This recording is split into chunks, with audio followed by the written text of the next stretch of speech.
Amen. Amen. Amen. Le sang de Jésus. Le sang de Jésus. Le sang de Jésus. Le sang de Jésus. Le sang de Jésus. Le sang de Jésus. Le sang de Jésus. Dans le puissant nom de Jésus, nous avons prié. Amen. Amen. Amen. Bien-aimés dans le Seigneur Jésus-Christ, bonjour ou bonsoir suivant le temps qui se passe là où vous êtes maintenant là. Je suis apôtre Focam chrétien du ministère de John et Territory Ministry. Je suis votre partenaire de prière de tout le temps et de tous les jours. Encore que la grâce et la paix de notre Seigneur Jésus-Christ soient avec vous et votre famille tout entière. Amen.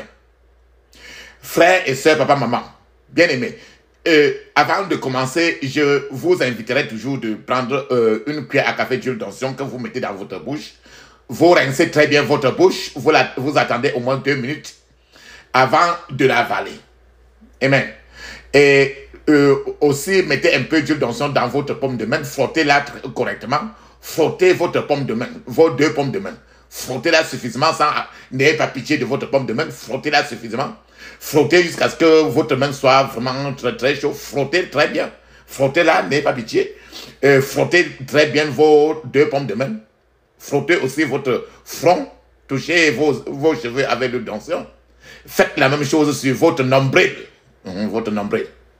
Ce que vous avez fait sur vous là même là, c'est exactement la même chose que vous allez faire sur vos enfants qui sont près de vous, ou bien avant qu'ils n'aillent se coucher pour dormir. Faites-le régulièrement. Amen. Et aussi, rassurez-vous toujours que vous vous lavez avec l'eau de vie. L'eau de vie. Lavez-vous toujours avec l'eau de vie. Faites le message préparé. Faites le ménage à la maison, vos habits, l'eau que vous allez utiliser pour préparer ou n'importe quoi. Si vous avez un puits à la maison, de prier à la maison ou quoi que ce soit, mettez un peu d'eau de vie et quelques gouttes d'huile d'onction dans votre puits pour que votre puits soit sanctifié. Utilisez l'eau de vie pour n'importe quoi et surtout pour les femmes aussi. Les sœurs, rappelez-vous toujours d'utiliser l'eau de vie pour laver votre partie privée. Rien que l'eau de vie toujours entre dans votre partie privée. Ne laissez jamais que l'eau qui n'est pas bénie entre dans votre partie privée. Alléluia, amen. La question, vous pouvez vous poser la question, comment je vais faire pour prier sur l'eau ou bien sur l'huile d'onction. Et je vais toujours vous inviter sur notre YouTube, que vous allez aller cliquer sur la prière dont le titre est « Comment prier sur l'eau avant de l'utiliser comme eau de vie ». Alors quand vous cliquez ainsi, vous mettez votre huile, votre eau, alors n'importe quoi que vous mettez devant vous, alors vous utilisez, vous répétez tout simplement, alors le Dieu d'Abraham, d'Isaac et de Jacob, il va sanctifier l'eau qui est devant vous, sanctifier l'huile, et alléluia, amen. Et même n'importe quelle huile que vous utilisez pour travailler, pour préparer, priez que l'huile que vous préparez soit toujours l'huile que vous avez béni là-dessus.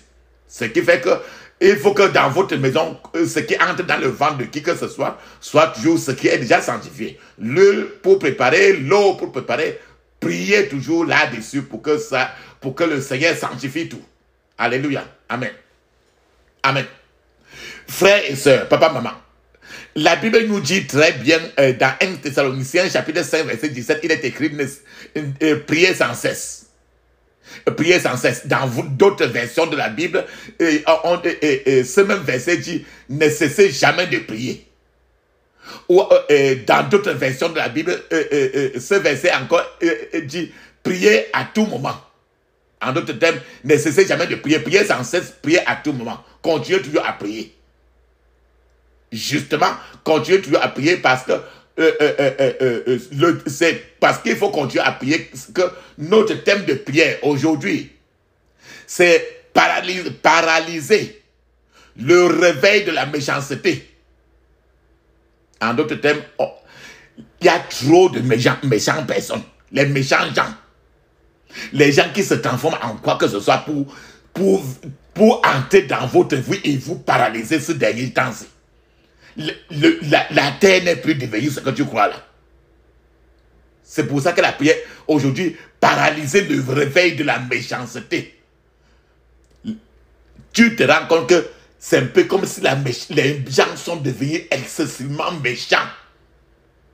Il faut paralyser le réveil de la méchanceté. La méchanceté se commence sur ton lit là où tu dors. Et c'est dans la maison, dans ta famille et au bureau, partout où tu te trouves, il n'y a aucun coin de la rue où l'être humain n'est plus méchant. Le méchant est méchant. Les gens sont devenus tellement méchants. Pourquoi il dit ça? Psaume 27, verset 2 à 3. Psaume 27, verset 2 à 3, il est écrit: l'Éternel est le soutien de ma vie. Regarde comment quelqu'un prie. Il dit: l'Éternel est le soutien de ma vie. Ça veut dire que si l'Éternel n'était pas son soutien, il ne devait même plus être sur la terre. Psaume 27, verset 2 à 3, il dit: l'Éternel est le soutien de ma vie. De qui aurais-je peur?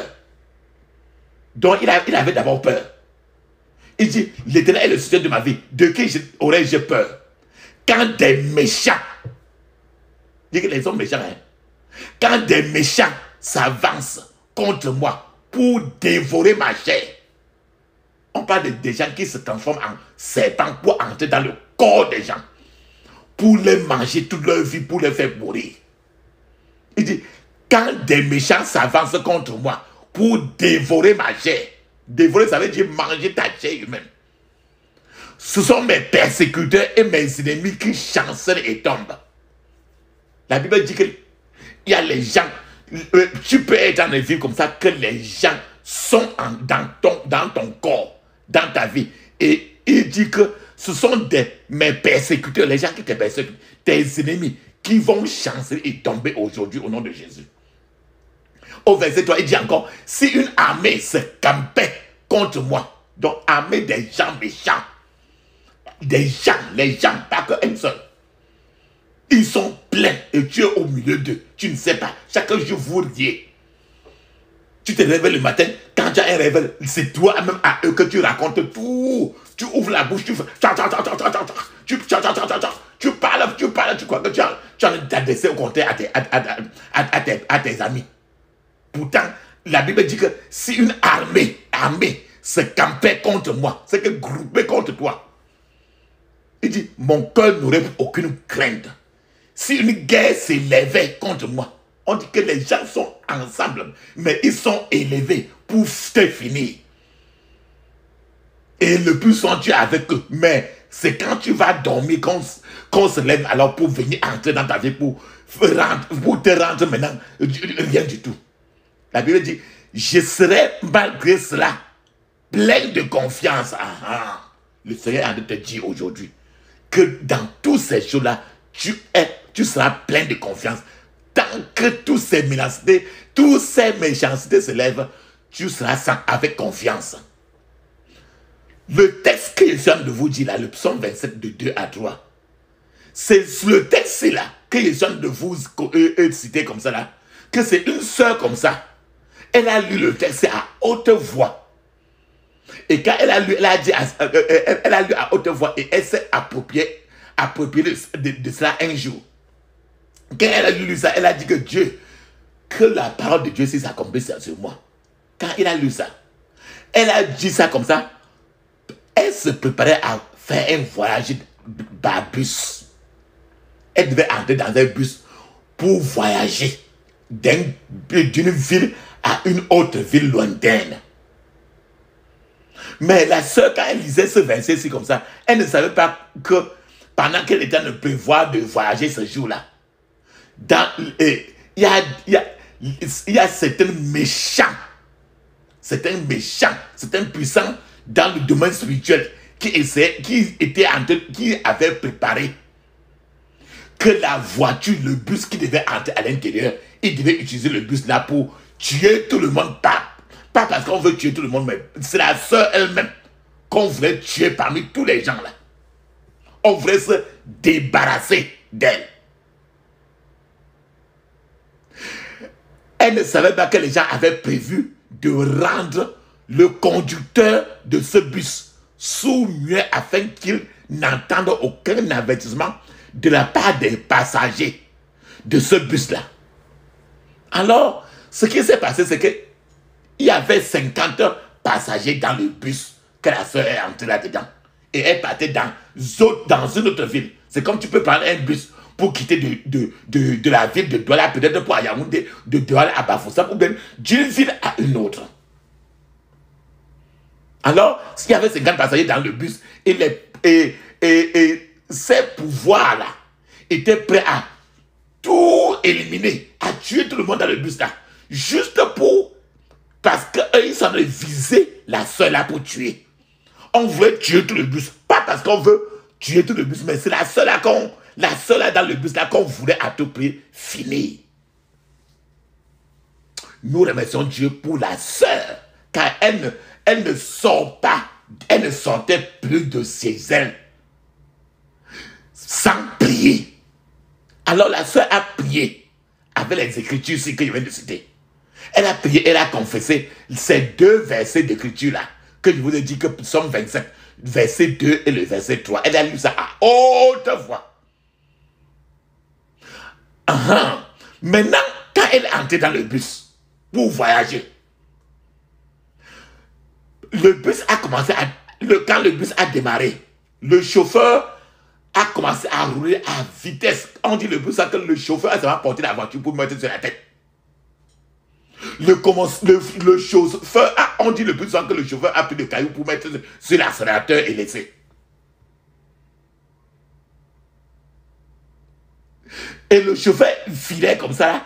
On a appelé le chauffeur. Le chauffeur a été prévenu de ne plus filer comme ça. Mais il s'est fâché quand les gens le disaient, l'attirer l'attention qu'il était en train de filer trop. Étant trop en colère, le chauffeur a d'abord garé le bus. Et il a demandé à tous les passagers. Il a demandé à ceux qui avaient peur de descendre vite. Toi-même, mon frère, tu vas voir que tu vas descendre. Non. Personne n'est descendu.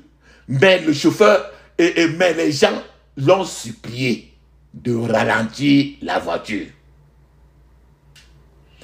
Il n'a rien compris. Il est rentré encore dans la voiture, encore porté son caillou pour mettre sur l'accélérateur.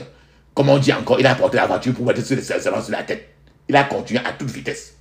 Et le Seigneur a fait comprendre à la sœur qui était dans cette voiture-là que le danger de la mort était en train de la guetter déjà devant.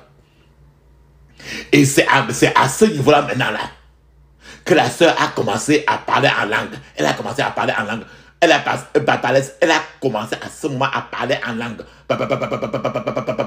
Comme ça là. Jusqu'à la destination. C'est parce que la sœur a commencé à parler en langue là que le Seigneur maintenant a conduit maintenant toute la voiture jusqu'à ce qu'il n'y a pas eu d'accident. Plus tard, le Seigneur a ouvert encore les yeux à la sœur pour qu'elle voie tout ce qui était préparé dans le monde spirituel. On avait préparé au contraire à tuer tous les gens, tous les passagers de la voiture. C'est pour ça que frère, je vous dis le plus souvent, apprenez à parler en langue au moins, quand vous ne connaissez même pas parler en langue, 1 heure de temps, c'est de moins. Regarde la soeur ici, elle s'est retrouvée dans une condition où ce n'est que le parler en langue qui a couvert toute la voiture. Frères et sœurs, quand je vais dire comme ça là, certaines personnes vont dire, ben, je n'ai offensé personne, je n'ai attaqué personne. Pourquoi les gens me détestent? Frères et sœurs, aujourd'hui, avec le réveil de la méchanceté aujourd'hui, juste parce que tu respires et que tu es sur la terre, ça suffit. Les gens ne savent pas qu'il n'est pas nécessaire pour eux d'offenser quelqu'un, pour que la personne devienne une cible de la méchanceté. Tant que tu existes déjà, ton existence est un problème déjà. C'est ça qui est écrit dans Jean chapitre 10 verset 10, que l'ennemi est là pour tuer, détruire et saccager. Plusieurs croient qu'ils n'ont pas offensé quelqu'un. Tant que tu existes là, le problème. Pour que tu aies la paix avec Satan, va en enfer seulement. Voilà, l'objectif de Satan, ce n'est que de porter les êtres humains et les déposer directement en enfer, pas au ciel. Pas que tu vives, pas que tu sois à l'hôpital même. Je vais encore donner un témoignage pour que papa, maman, tu comprennes ce que nous appelons et qu'aujourd'hui tu vas paralyser le réveil de la méchanceté autour de toi, qui contre toi et autour de toi là. C'est un jour comme ça, c'est une petite fille. Elle a dit à haute voix, elle a avoué, elle a pas engagé, elle a avoué, une petite fille, elle a avoué avoir fait trop de sorcellerie. Elle a dit très bien que c'est elle-même qui avait attaché sa mère même, qu'il a accouché sur un lit de l'hôpital. Et sa mère a fait 13 mois sur l'hôpital. Les médecins faisaient tous les diagnostics. On ne voit rien, mais elle est malade. Et la fille, elle a dit que c'est elle qui a attaché sa mère sur le lit d'hôpital pendant 13 mois. Et sa mère était à l'hôpital et les médecins n'ont pas pu diagnostiquer la maladie, ce qui se faisait sur sa maman. Je vous dis toujours que chacun est seul sur la terre. Et chacun qui va prier pour que le Seigneur se protège, chacun seul. Il n'y a pas de famille. Et sur la terre, il n'y a pas de famille. Il n'y a pas de quoi que ce soit. Ce que tu portes en cause dans ta tête comme famille, que c'est mon enfant, c'est maman, cela, c'est ton problème. Ça n'a rien à voir avec tout cela. Lorsqu'on a demandé à la petite fille pourquoi elle avait attaché sa mère à l'hôpital pour que sa mère soit toujours couchée à l'hôpital pendant 13 mois, la jeune fille a répondu que c'est parce que sa maman lui donnait quand sa maman préparait la peau du bœuf, tu connais le cas ou non? Tu connais le cas ou non? La peau du bœuf. Quand tu fais la peau de bœuf, la peau de bœuf, dans la sauce taro là, voilà. Elle dit que sa maman, quand elle préparait la peau du bœuf, comme viande, au lieu de lui donner les parties les plus délicieuses, comme par exemple le foie, tu connais le foie du bœuf, non? Bon, tu connais le rognon et la vraie chair. Elle dit que sa maman, au lieu que sa maman lui donne la meilleure partie et qu'elle porte et qu'elle mange, elle met la mauvaise partie. Elle dit que sa maman lui donne au contraire la partie qui n'est pas bien. Et elle a dit que que sa maman lui donnait comme ça. Là, c'était une façon de l'insulter alors qu'elle est quelqu'un plus élevé que sa maman. Papa, maman, je vous ai dit dans le psaume 27, 2 à 3, il dit, quand les méchants s'avancent contre moi pour dévorer ma chair. Ici, la fille est méchante. C'est le méchant. Et quand le méchant s'avance contre moi pour dévorer ma chair, ce sont mes persécuteurs et mes ennemis qui chancellent. Papa, maman, quand tu entends comme ça, j'espère que vous n'êtes pas une personne de la méchanceté. Car la parole de Dieu annonce haut et fort. Aujourd'hui, je vais vous donner trop de choses, ce que le Seigneur parle des gens méchants et ce qu'il a déjà décidé. Tous les méchants là qui se transforment en quoi que quoi pour entrer dans le corps des gens et manger les gens là. Voilà. J'espère que vous n'êtes pas une personne méchante au devant de Dieu. Je sais que chacun va te dire que je ne suis pas méchant. Mais je crois qu'aux yeux de Dieu, tu n'es pas méchant. Amen. Le Seigneur a décidé contre les gens là qui se transforment même en quoi que ce soit pour entrer dans le corps des gens et manger la chair des gens. Il a dit dans Job chapitre 8 verset 22, il a dit, les gens qui vous haïssent auront honte. Les méchants, on dit que les hommes méchants, les femmes méchantes, les méchants n'auront nulle part où vivre. Parce que Dieu va frapper. Aujourd'hui, avec la prière d'aujourd'hui, Dieu va frapper le méchant. Dans Job 11, verset 20, il est écrit, mais les yeux des méchants finiront par s'éteindre. Les yeux là, quand ils se transforment en serpent, ils se transforment en magouillard, le lézard, ils se transforment en souris, ils se transforment en oiseau. Ils ont les yeux dans le monde des ténèbres là. Il dit ici que, mais les yeux des méchants finiront par s'éteindre. Leur refuge fera défaut. Leur seul espoir sera de rendre l'âme. Donc il dit qu'à partir d'aujourd'hui, quand tu vas prier aujourd'hui, tous les méchants, ils vont, leur espoir maintenant sera tout ça de rendre l'âme parce que Dieu va les finir. Dans Job 18, verset 5, il dit que oui, la lumière du méchant sûrement va s'éteindre et sa flamme de feu cessera de briller. Tu connais ce que la flamme de feu là, non? Quand tu vas souvent, quand tu y as parti une fois dans ta vie chez le marabout, chez le sorcier, ils ont allumé la bougie. Il va dans sa chambre qui est trop obscure là, très obscure là, et il entre là, il met la bougie seulement. Il dit que le Seigneur va éteindre la bougie là. Oui, la lumière du méchant sûrement va s'éteindre. Parce qu'il met dans la bougie là, ou bien la vieille lampe là, la lampe de autrefois là. Il met le poteau sur ça, il met le feu sur ça là. Il dit que le Seigneur dit qu'il va éteindre la lampe là. Et quand il éteint là, quand il éteint cela, le méchant va mourir. Dans le psaume 7, verset 11, la Bible dit très bien que Dieu est un juste juge. Un Dieu qui fait chaque jour sentir sa colère. Qu'aujourd'hui, pendant que tu pries aujourd'hui là, avec nous, il est juste. Ceux-là qui sont en train de te manger, de te détruire, si tu pries comme Dieu voudrait que tu pries, Dieu va faire sentir sa colère sur tous les méchants. Dans le psaume 146, verset 9, il dit très bien que l'Éternel protège l'étranger. Il est le soutien de la veuve et de l'orphelin. Mais il fait dévier le chemin qu'empruntent les méchants. C'est-à-dire que quand les méchants viennent, ils se sont transformés en hibou, en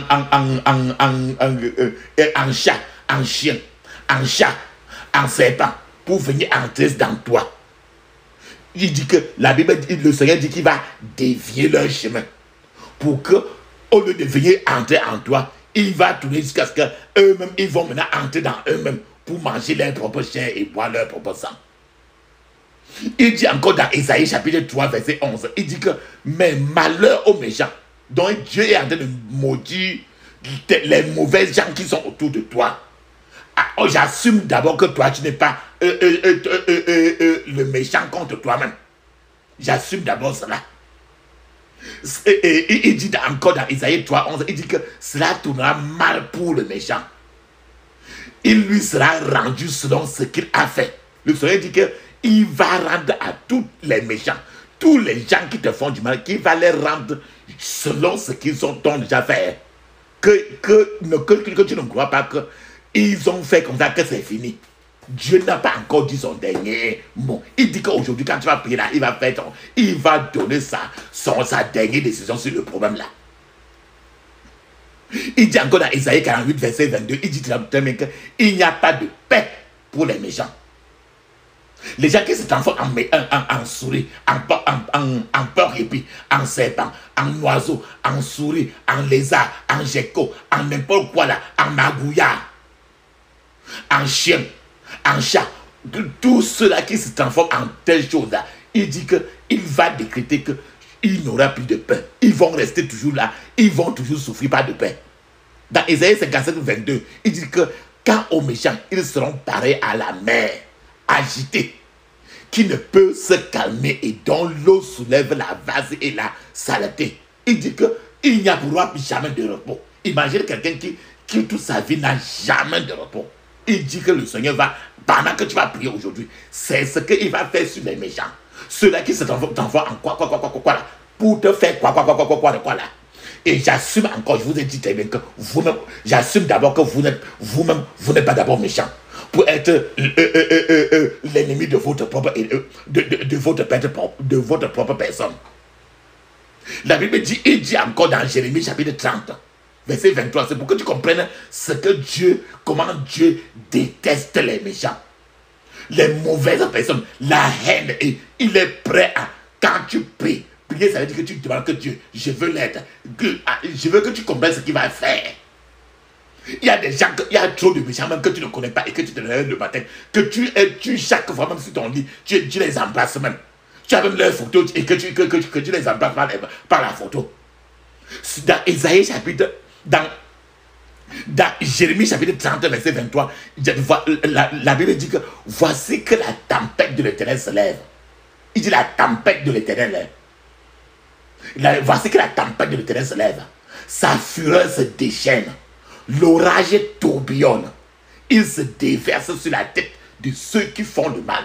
Donc pendant que tu pries aujourd'hui, dans ta prière, pendant que tu pries, le Seigneur va être tellement fâché. Fâché de tout ce que les gens ont fait sur toi, qu'il va déclencher maintenant sa tempête. Et la tempête va déverser sur la tête de tous ces gens-là qui se transforment en porc et puis en souris, en chat, en lézard, en fourmi, en moustique, en cafard, en quoi que ce soit, pour te visiter et entrer dans ton corps pour brasser toutes les qualités de maladie sur toi. Les versets, papa, maman, que je viens de évoquer maintenant tout à l'heure là, font partie des nouvelles que le Seigneur a décrétées pour les méchants. La Bible dit que dans les derniers jours, maintenant là, ce que tu vois dehors là, ce n'est pas un secret, non? Regarde toi-même autour de toi, partout où tu marches. Nous sommes dans les derniers jours. La Bible nous dit très bien que dans les derniers jours, beaucoup de mauvaises choses vont arriver. Et la Bible nous dit que dans les derniers jours, il y aura de faux prophètes. Faux pasteurs, faux quoi. Les faux prophètes. La Bible dit que dans les derniers jours, il y aura de la peur. Que dans les derniers jours, il y aura de la détresse. Qu'il y aura trop de l'anarchie. Anarchie, ça veut dire que le désordre sera grand. La Bible dit que dans au dernier jour, la corruption va grandir. La Bible dit qu'au dernier jour, les hommes seront amis du plaisir. La Bible dit qu'au dernier jour, les hommes, les femmes seront amis de l'argent, amoureux de l'argent. La Bible dit qu'au dernier, dans ces derniers jours maintenant, les gens seront amoureux d'eux-mêmes plus que Dieu. Chacun chercher à aimer lui-même, sa propre personne et non Dieu.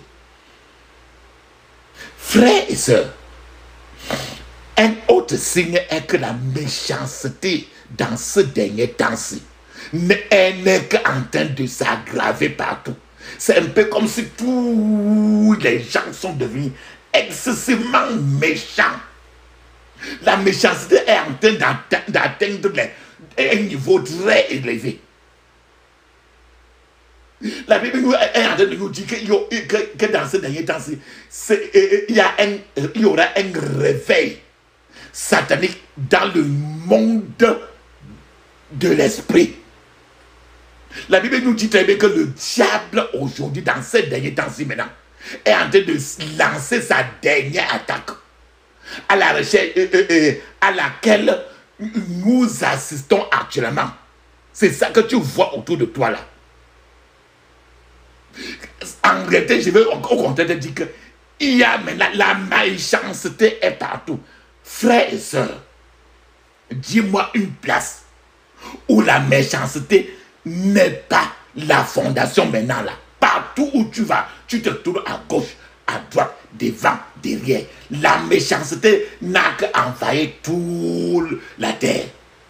Beaucoup de gens ont été effrayés. Les gens sont inquiets par les journaux même, les émissions de la télévision, pour tout ce qui se passe maintenant. Dans n'importe quelle information de la radio que tu suis, et c'est toujours trop effrayant même. Mais la Bible dit que ces choses que tu vois maintenant là sont rien que le début. La méchanceté que tu vois là, qui est en train de se réveiller de façon effrayante là, que ce n'est même que le début même, que tu n'as même encore rien vu. En réalité, il nous dit très bien qu'il n'y aura plus de paix pour le monde.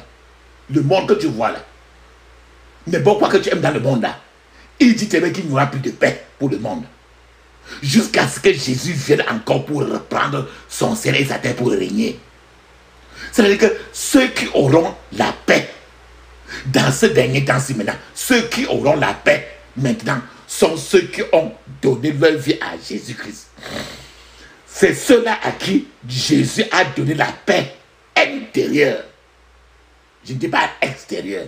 La paix intérieure à l'intérieur d'eux. Parce qu'ils sont confortables maintenant là.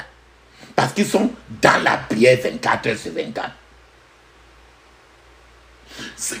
C'est pour, je vous ai dit qu'il n'y aura plus de paix pour le monde. Frères et sœurs bien-aimés, c'est une chose triste de voir un croyant, par exemple, aujourd'hui, un chrétien, se comporter comme un chien qui court, qui est en train de courir après sa propre queue. Le chien est en train de chercher à se tourner pour regarder sa queue. Le chien ne pourra jamais attraper sa propre queue car cette queue-là se trouve derrière lui. Le diable sait qu'il ne lui reste que très peu de temps encore sur la terre. C'est pour ça que le diable a redoublé des attaques. Si bien que quand tu entres dans ces genres de prières que je partage avec vous là, ce ne sera pas facile de gérer encore, de vivre même sur la terre. Le diable a redoublé d'attaques contre le genre humain, contre l'être humain. Il n'a pas besoin, je vous ai dit dès le commencement que tu attaques, que tu aies créé un problème à quelqu'un où tu pars. Le fait que tu respires est un danger pour Satan, un point, un trait. Le fait que tu te lèves, tu marches, le méchant n'est d'abord pas content à partir de ce niveau-là. C'est pour ça que tu as besoin de ces prières, de ces genres de prières, que tu le veuilles ou pas. C'est une attaque. C'est une attaque désespérée et finale de Satan, de diable. C'est une attaque de la méchanceté, du monde du méchant, des gens méchants. Car le diable sait que son temps est compté. C'est-à-dire que la pendule, l'heure est en train de découler déjà.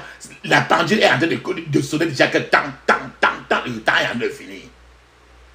Vous et moi, frères et sœurs, papa, maman, devons savoir où nous en sommes et ce que nous faisions. De nombreux hommes et femmes, de nombreux hommes très élevés sont en train de tomber. Ceux-là que tu croyais qu'ils étaient très très riches même, tu ne les vois plus et leur richesse n'est plus nulle part.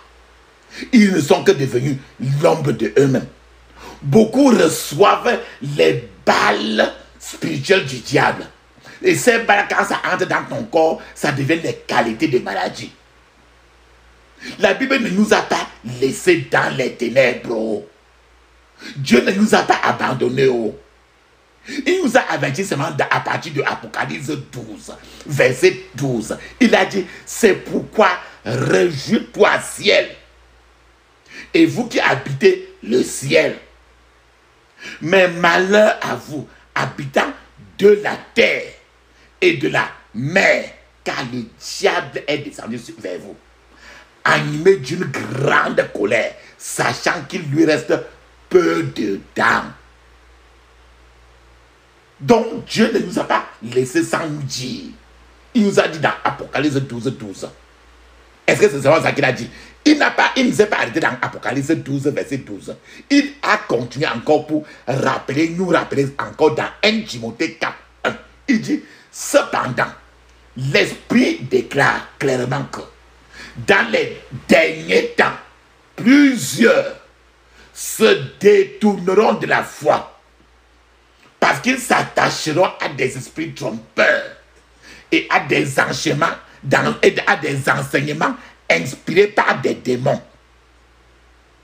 1 Timothée 4, verset 1 est en train de dire que ce dernier temps-ci, tu ne dois pas être étonné de voir un enfant tuer sa mère ou son père.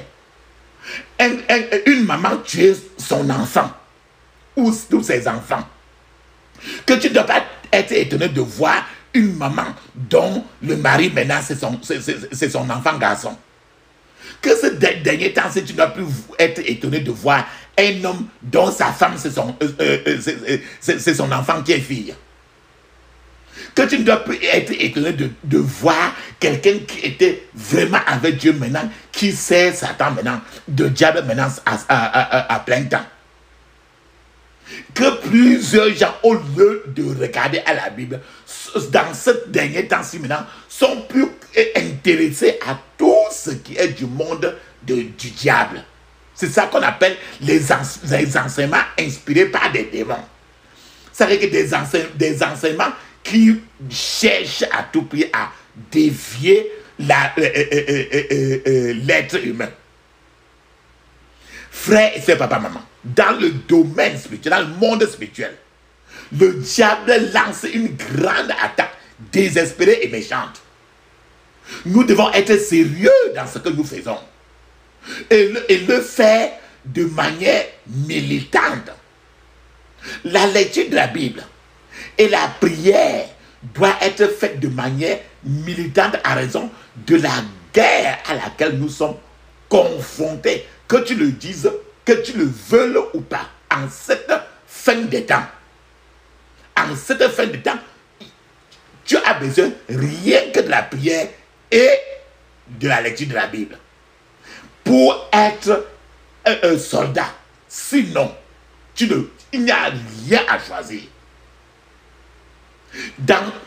Maintenant, je te parle maintenant, dans une église qui doit être sérieuse, par exemple. Une église très sérieuse aujourd'hui doit avoir les 50% des membres. C'est les 50% des membres, c'est-à-dire que la moitié de l'église doivent avoir été baptisés du Saint-Esprit et être à mesure de parler en langue réellement. Je veux dire que plus il y a de gens avec le feu du Saint-Esprit dans votre église, plus l'église devient solide. Moins il y a les gens, plus il y a la théorie. L'église ne sert à rien. Mais plus il y a des gens avec le feu de Dieu dans l'église, plus l'église est forte. C'est pour ça que je vous dis toujours que chacun doit, quand quelqu'un ne parle pas en langue, tu dois être à mesure de parler au moins 30 à 1 heure de temps. Si tu es moins de ça, que si tu parles en langue encore moins de 30 minutes, tu dois réfléchir encore. Hein. Je vais vous amener encore dans 1 Timothée chapitre 4 de 1 à 3. Il dit très bien, cependant l'Esprit déclare clairement que dans ces derniers temps, plusieurs se détourneront de la foi parce qu'ils s'attacheront à des esprits trompeurs et des enseignements inspirés des démons. Ça veut dire très bien qu'il y a trop d'enseignements, trop de prédications qui sont inspirées du monde satanique. Verset 2. Ils seront séduits par l'hypocrisie de prédicateurs de mensonges, dont la conscience est comme marquée au fer rouge. Dit qu'il y aura maintenant aujourd'hui trop de pasteurs, trop de prophètes, trop de quoi que ce soit qui sont hypocrites. Et leur prédication, c'est une prédication de mensonges. Parce que dans leur conscience déjà, Satan a déjà mis un tampon, un cachet du diable lui-même. Verset 3, il dit que ces gens-là interdiront le mariage. Le verset 3, il dit que ces gens-là interdiront le mariage. Frère et soeur, as-tu été dans une congrégation où on interdit par exemple que le pasteur ne doit pas se marier? Ou est-ce que tu as déjà vu certaines sœurs où on dit que dans la règle là-bas, il ne doit pas se marier? C'est de ça que ce sont des doctrines inspirées du diable lui-même. C'est ça le verset 3. Ça continue.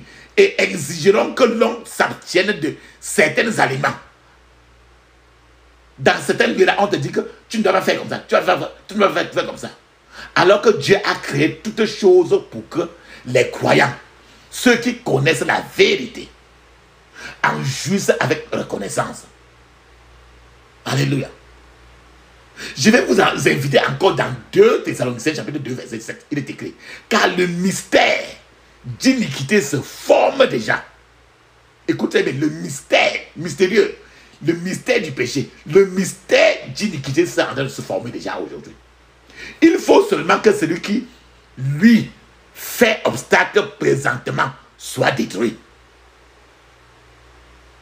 Je vais encore expliquer cela plus pour que vous compreniez.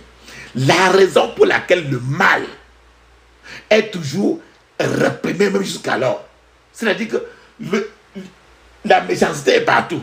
Mais ça même, je vous ai dit que cette méchanceté, c'est tout ce que tu vois partout, même dans les journaux, même dans la radio, même à la télévision.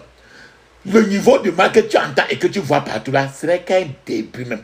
Rien n'est même encore venu. Et c'est pour ça que je vous dis que la raison pour laquelle même le vrai mal est encore toujours réprimé, repoussé. Ce n'est que parce qu'il y a encore quelques personnes même qui appellent, qui prononcent le nom de Jésus. Et je suis en train de vous dire que la Bible, dans 2 Thessaloniciens 2, verset 10, la Bible est en train de dire qu'un temps viendra où ceux qui invoqueront le nom du Seigneur seront enlevés totalement. Il va arrêter même sur la terre, même trop au contraire, les gens qui ne prononceront même plus le mot Jésus.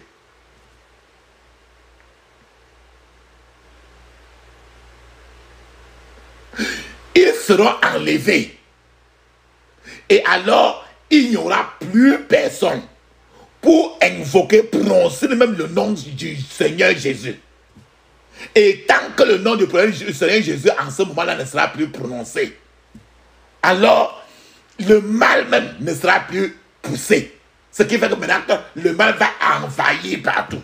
C'est ce qu'on appelle le cafouillage. Tu comprends déjà quand on dit que quand on joue au ballon là, on dit que c'est le cafouillage. Dans le cafouillage, on ne connaît plus sa personne.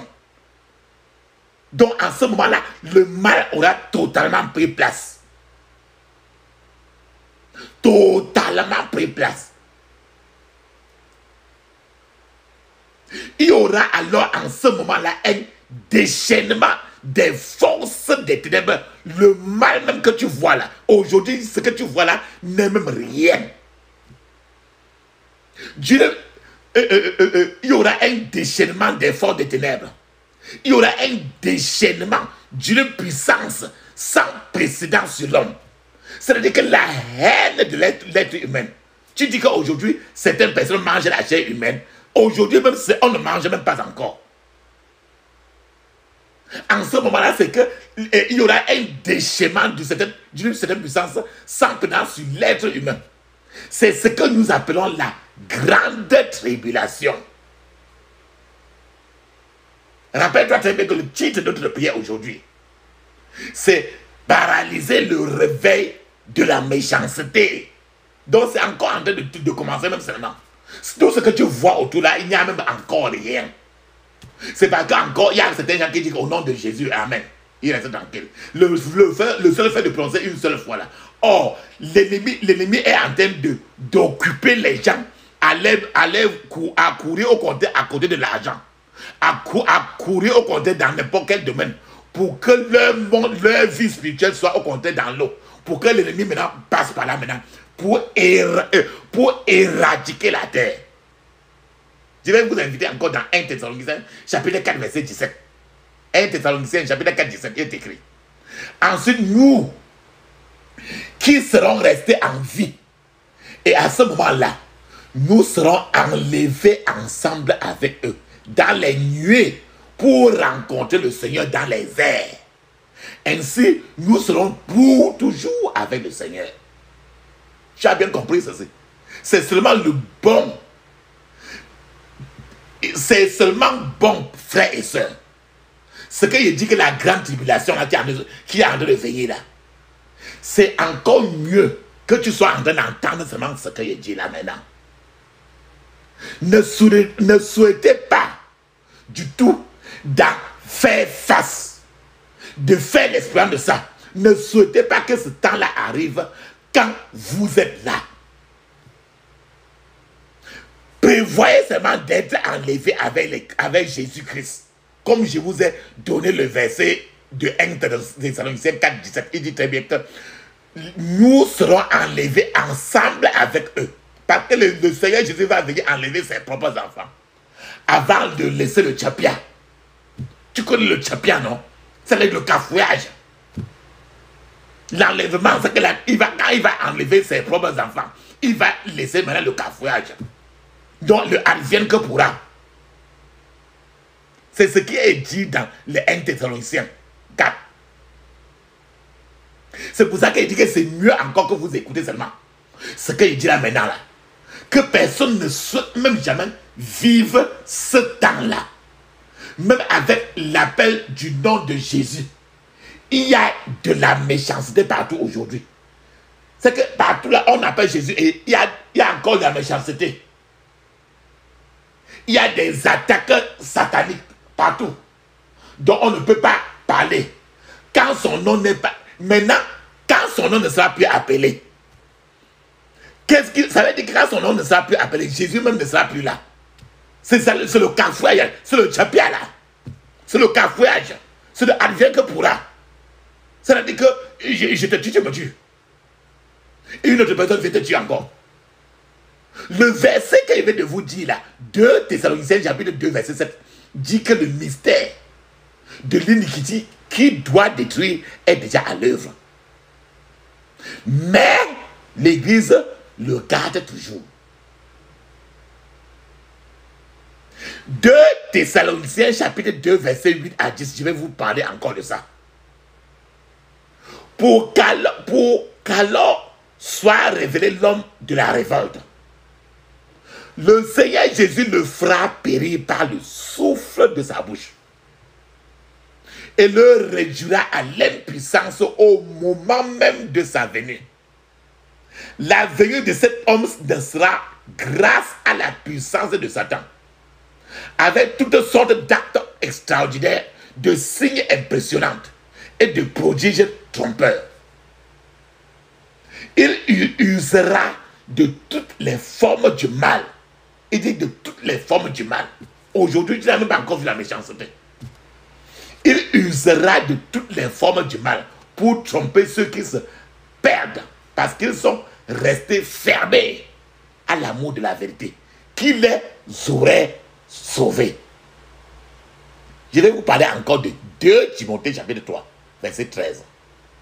Mais les hommes méchants, il dit les gens méchants qui sont autour de toi là, les hommes et femmes méchants, et les charlatans, on parle de charlatans, les marabouts. Il nous attire l'attention sur 2 Timothée 3, 13. Mais les hommes méchants et les charlatans s'enfonceront de plus en plus dans le mal. C'est pour ça qu'il vous attire l'attention. S'il y a un marabout, un voyant ou quoi que ce soit dans ta famille, faites attention. Parce que c'est Satan lui-même qui est installé là-bas. Mais les hommes méchants et les charlatans s'enfonceront de plus en plus dans le mal, trompant les autres, même dans la famille, et tromper eux-mêmes. La Bible dit très bien dans 2 Timothée 3, 13, il dit que les guérisseurs que tu vois là, les marabouts que tu vois là, les charlatans que tu vois là, ce sont les gens qui sont là, que Satan a mis pour vous tromper. Parce qu'eux-mêmes d'abord, ils sont trompés, ils ne savent pas. Ils vous remettent la même tromperie. Donc, eux et vous, qui suivez leur doctrine inspirée du diable, sont tous trompés. Je vais vous dire encore que, je vais vous inviter encore à comprendre Apocalypse chapitre 12, verset 12. C'est pourquoi réjouis-toi, ciel, et vous qui habitez le ciel. Mais malheur à vous, habitants de la terre et de la mer, car le diable est descendu vers vous, animé d'une grande colère, sachant qu'il lui reste peu de temps. Frères et sœurs, les hommes deviennent chaque jour de plus en plus méchants. Les gens sont maintenant en train de partir ramasser le sable. Là où les gens mettent le pied, quand quelqu'un voit que quelqu'un a mis le pied quelque part, il passe. Une autre personne vient du coup ramasser la terre sur la place où il avait mis les empreintes de pied. Donc les gens collectent le sable sur les empreintes des pieds des autres. Ils savent ramasser les excréments ou bien la place où que la personne a pissé. Et ils savent maintenant pour faire les fétiches pour tuer ces personnes-là. Papa, maman, je vais vous donner un témoignage. C'était une sœur dont le mari l'avait, son mari l'avait fermé dans la chambre. Elle ne pouvait plus sortir, ni parler même à personne. Quand cette sœur-là a reçu l'aide de nos prières, et pendant qu'elle priait cette prière-là, elle a senti quelque chose sur son pied, les orteils. Elle a ouvert ses yeux. Et elle a vu que c'était un gecko. Tu connais le lézard qui est blanc là, qui est souvent au mur, non?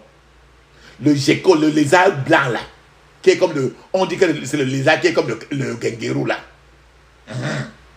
C'était un gecko, le lézard guinguerou. Elle a ouvert les yeux, elle a frappé le lézard. Et le lézard a commencé à fuir. Puis la sœur, elle a ouvert sa bouche, elle a dit à haute voix, recevez le feu de Dieu. Quand elle a dit ça, le lézard s'est arrêté. Et la sœur a tué le lézard.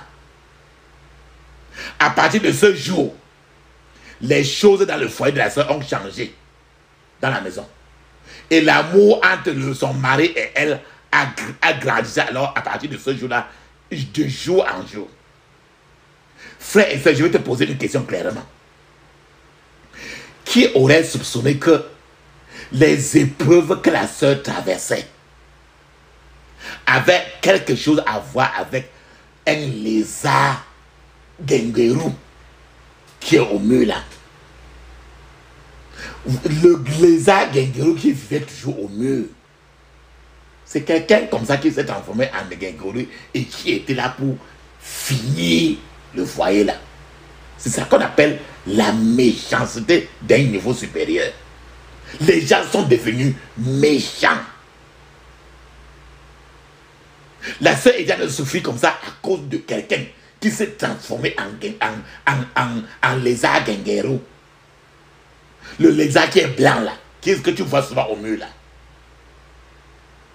N'est-ce pas la méchanceté, mon frère?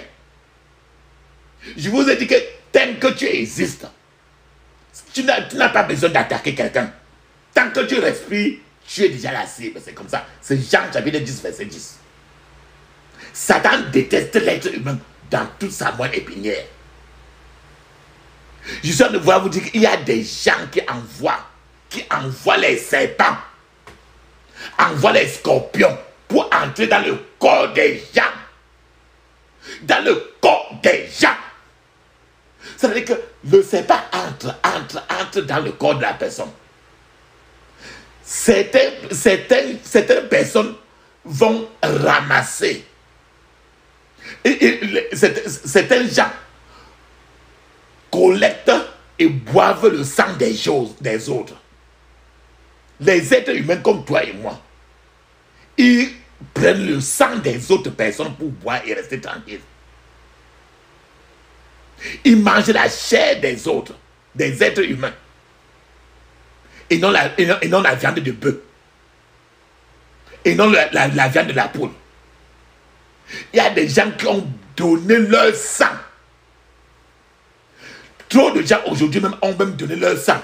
Il y a des années. Par exemple, quand tu vas à l'hôpital, on te dit que bon, il y a les gens qui manquent le sang. Est-ce que tu peux les aider? Oui, je vais vous donner un peu le sang. Tu t'en vas là. Tu mets ta main. On tchouk le sang. On tchouk quelque chose sur ta main, on retire le sang. Hein. La Bible dit que la vie est dans le sang. Le sang que tu as mis là. Tous tes problèmes de la vie sont sur toi comme ça à cause du sang que tu avais donné à l'hôpital. Il y a des gens qui ont donné leur sang il y a des années et qui ont même oublié, sans savoir que leur sang est toujours sous la garde de quelqu'un d'autre dans une chambre et la personne est en train de parler sur ce sang-là et en train de manipuler le mariage, la santé, tout dans la vie de la personne, les finances, les problèmes de santé à l'hôpital à cause de ce sang-là que tu avais donné là depuis là. Parce que tu étais plus bien, parce que tu étais très généreux. Il y a des gens aujourd'hui, c'est la méchanceté. Hein? Nous sommes en train de parler de la méchanceté des êtres humains. Il y a des gens aujourd'hui qui volent les garnitures mensuelles, qui sont les garnitures. C'est-à-dire que quand tu finis, quand tes règles sont finies, tu enlèves les garnitures, tu t'en vas lancer dans la poubelle. Ou bien, si tu utilises les serviettes mensuelles, les gens utilisent ça, ils lancent là-bas. Il y a les gens qui volent les garnitures, les serviettes, les garnitures mensuelles, qui sont déjà usagées des autres gens. Ils les utilisent pour des fétiches. Et à partir de là-bas, ils manipulent les cycles mensuels de la personne. C'est pour ça que tu entendras quelqu'un qui a fait 1 mois, qui a fait 3 mois, 4 mois, 1 an, 2 ans, 5 ans, 10 ans. Depuis là, ces mensuels ne viennent plus. À partir de ce mensuel-là, la personne n'accouche plus. Pour que la personne ne peut plus accoucher. Ou bien même, quand il a d'accoucher, la personne, à partir d'une chambre, quelqu'un est là, parce qu'il a ton sang en main là, il manipule pour tuer l'enfant dans ton ventre. Parce que dans les mensuels là, ton sang est là-bas. Je vous ai dit que ton sang, c'est toi-même. Et tout ce qui est tout ce que la personne dans la chambre noire est en train de dire sur ton sang, ça verse sur toi-même. C'est pour ça que quand on commence à prier ici, on te dit toujours que mets l'huile d'onction, prie tous les jours, mets l'huile d'onction dans ta bouche, ainsi de suite, faut ceci. Je vais vous donner encore un témoignage, frères et sœurs. Un homme avait 3 femmes, pas une, hein, 3. 3. Maintenant, un jour, l'un des enfants est mort. Mais l'homme était trop fâché. L'homme était furieux. Alors, l'homme est parti consulter le plus grand marabout qu'il avait. Et le marabout de la famille. C'est-à-dire que quand chacun a un problème, on va voir tout le marabout là. Alors, ce marabout-là les a dit que ce niveau-là, il ne peut pas, que ça le dépasse. Ce marabout-là l'a indiqué un autre marabout qui est plus grand que l'autre là. Lorsqu'ils sont arrivés au plus grand marabout là, le marabout là qui est aussi un voyant, ils ont regardé, ils ont mis quelque chose, ils ont regardé, ils ont dit, ils ont vu le résultat de ce qu'ils ont regardé. Comme ils sont partis regarder là. Le résultat de ce qu'ils ont regardé, ce qu'ils ont vu, ils se sont rendus compte que c'est la première épouse de l'homme qui était responsable de la mort de cet enfant-là. Mais ils ne peuvent pas dire que c'est la première épouse de l'homme, parce que la première épouse de l'homme, dans le monde de la sorcellerie, était plus grave, avait presque le doctorat en sorcellerie. Donc on ne pouvait pas l'attaquer. Alors il faut tourner il faut manipuler maintenant là, pour changer maintenant, pour placer sur quelqu'un qui n'a pas de niveau de sorcellerie très élevé. Alors le voyant là a dû leur dire maintenant là que c'est la plus jeune épouse qui avait mangé l'enfant. Parce que dans le monde de la sorcellerie, elle n'était pas à un niveau élevé. Donc on a changé maintenant pour dire que au contraire, c'est la jeune épouse qui avait mangé l'enfant. Alors la taper. Et là, allons commencer maintenant, allons mettre maintenant son nom devant maintenant pour finir avec elle. Papa, maman, ce n'est pas ça la méchanceté. L'être humain, la méchanceté est trop partout. Il y a les gens qui enferment les autres gens dans des cadenas. Les gens qui s'en vont au marché, ils achètent un gros cadenas là pour enfermer les gens. Vous allez remarquer que le nombre de fous, le nombre de gens cinglés, le nombre de gens qui ne réfléchissent plus dans les rues est en train de suivre une augmentation exponentielle. Le nombre de fous est en train de se multiplier jour après jour. Même ceux que tu vois qui sont pas fous là, ils sont tous en calme parce qu'il n'y a plus rien dans la tête. C'est parce que le nombre de fous est en train d'augmenter nuit et jour parce qu'ils sont manipulés de manière satanique. C'est-à-dire que les gens sont en train de se transformer en quoi que ce soit maintenant pour faire de ce qu'ils veulent. On vit dans le cerveau, on mange le cerveau, on fait tout. Ce qui fait que tu vois plusieurs personnes comme ça ne sont que des carapaces, il n'y a plus rien à l'intérieur. Aujourd'hui, frères et sœurs, de nombreux chrétiens sont eux-mêmes confus. Ils vont à l'église rentrer, mais ils sont très confus. Certains découvrent simplement que leurs propres parents les ont mis dans la servitude, dans un esclavage. Ce qui est inexplicable et il n'y a personne à qui demander parce que leurs parents eux-mêmes, dont ils regardent là, ils sont déjà morts. Plusieurs sont à un carrefour où ils ne peuvent plus savoir. Ils ne savent pas comment. Ils ne savent pas s'ils font ça à gauche ou à droite. Certains frères et sœurs se demandent même pourquoi les choses vont trop mal. Les choses sont trop compliquées dans leur vie. Certains frères et sœurs se demandent s'ils sont les seuls même sur la terre à avoir autant de problèmes aussi compliqués. Certains frères et sœurs ont du mal à trouver le moindre un bon travail où ils peuvent même rester même pour 6 mois. Certains frères et sœurs posent trop de questions qui n'ont pas répondre. Personne n'est là pour répondre.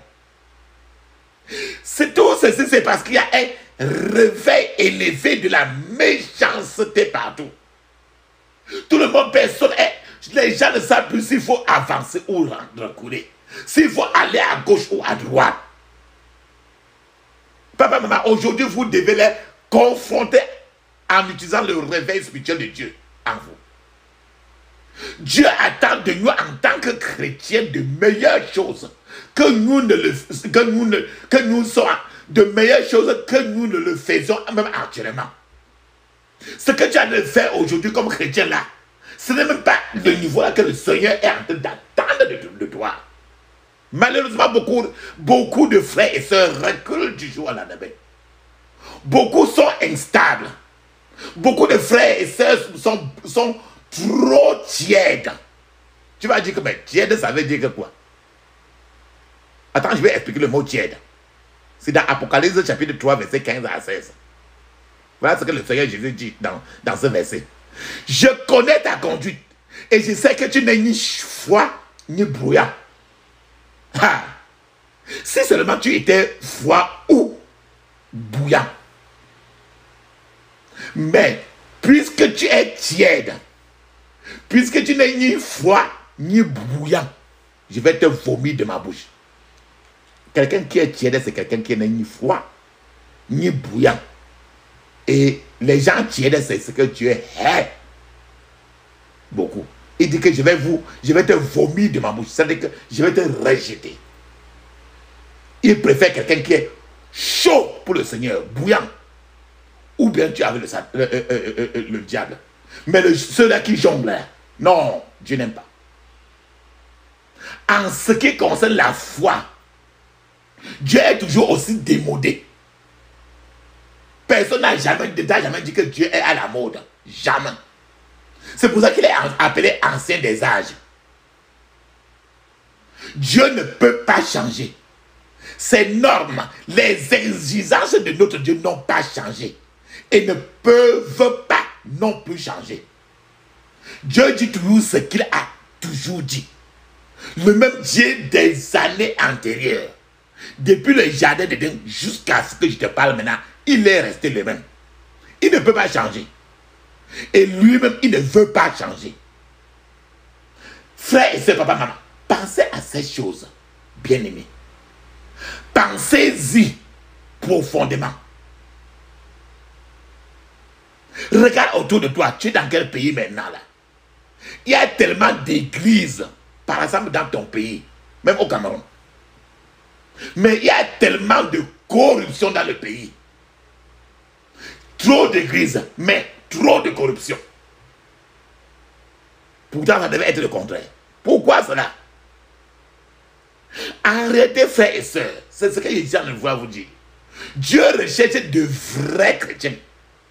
Et non des chrétiens tièdes. Et non des chrétiens jongleurs. Dieu recherche de vrais chrétiens qui ont le véritable feu de Dieu en eux. Et non des chrétiens tièdes. Dieu recherche les vrais chrétiens qui feront tout leur possible pour éteindre tout réveil de la méchanceté, tout réveil satanique sur la terre. Dieu recherche un chrétien profond et non un chrétien superficiel. Dieu cherche les chrétiens qui secoueront la terre entière. Si vous espérez à Dieu pour une percée spirituelle, frères et sœurs, si vous comptez sur Dieu pour avoir une percée dans le monde spirituel, certaines étapes de choses doivent être franchies par vous.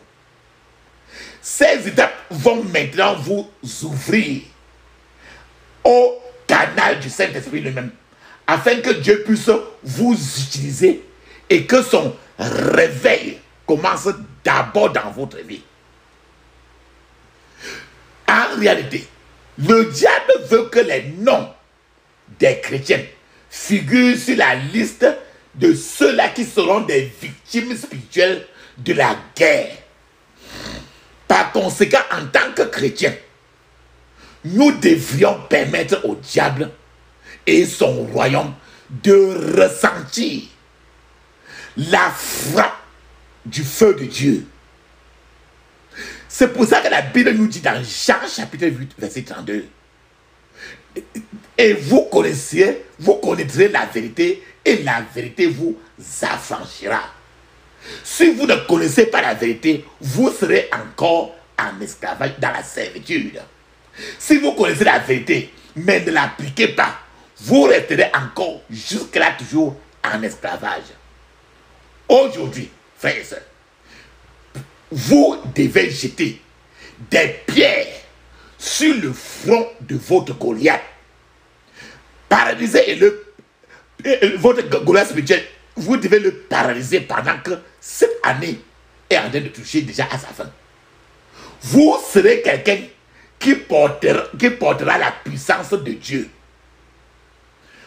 Pour qu'un réveil divin se manifeste dans votre vie, qu'il soit suffisamment puissant pour paralyser tout réveil satanique dans votre vie, quelque chose doit se produire dans votre vie.